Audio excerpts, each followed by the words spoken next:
y'all, Megan here. I know we don't do a lot of videos, or we haven't in the past, but I thought it would be fun to start doing them to document how this no sugar challenge is going for me so far. So first, to clarify, if it wasn't clear from the blog post, it's not no sugar, it is no added sugar.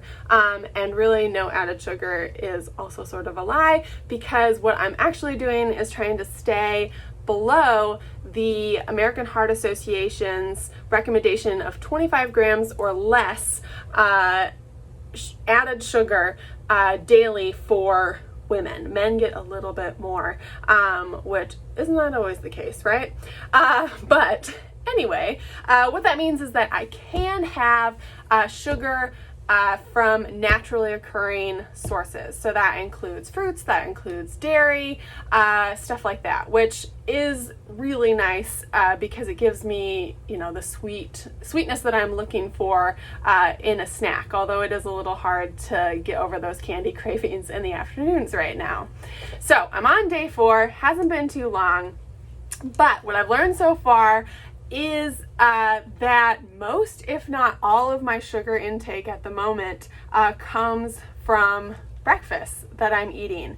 And I think most of that is because I like to eat cereal and the fact that we use non-dairy milks, so that those have added sugar in them. And I'm cutting back on the sugar that I have with breakfast right now. I'm eating less sweet cereals, but still most of it is coming from breakfast. So it's really driven home that, you know, how I was eating in the past, just I should be avoiding foods with a lot of sugar later in the day if I'm going to eat a really sweet breakfast. And of course, this is probably obvious to some of you, but you know, I'm working on it. I'm trying to reduce my sugar, so it's a little bit tricky for me at first. I really prefer sweet foods. Steven really prefers savory when it comes to breakfast. So that is definitely a big difference between the two of us. So for him, this challenge is not that difficult. He just needs to basically eat the way that he always eats, but of course he gets to have little chocolate snacks, and I do not during the day, because I am terrible at only eating, for example, just one chocolate at a time, or one serving at a time. So this morning, breakfast.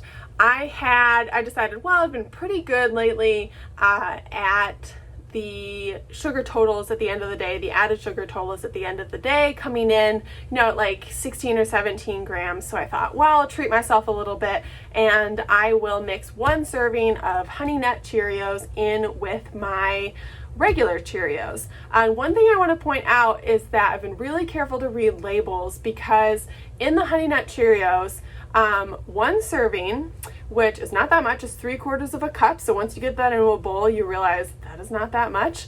1 serving has 9 grams of sugar.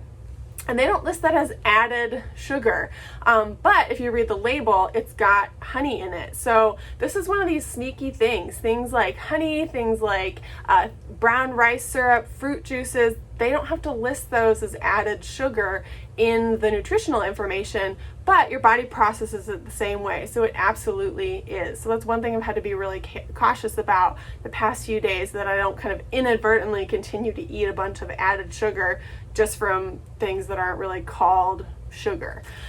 So mix those in, had them with oat milk, had them with some fruit, and that alone, when you add in the fact that I take gummy vitamins like a 4-year-old, was 70% of my daily 25 grams of sugar.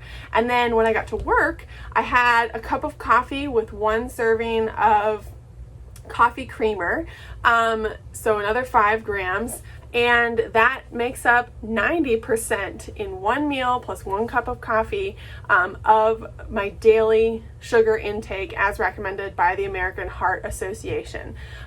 So I can't even imagine how much sugar I was taking in before when I was having sweeter breakfasts along with sweet snacks later in the day. And it's really driving home that if you're going to follow anywhere near these recommendations, and the World Health Organization, the CDC, they say a little bit more. They can say you go up to maybe more like 50 or 60 grams of sugar per day. But you pretty much have to stick with like the way that I'm doing it now, and then have like a sweet dessert once a week is how that would work out. So it's been interesting so far. Haven't really felt too different yet. And maybe I would feel a little different if I was cutting out absolutely all added sugar. But so far so good, feeling good about things, and I will update again soon. Thanks, bye.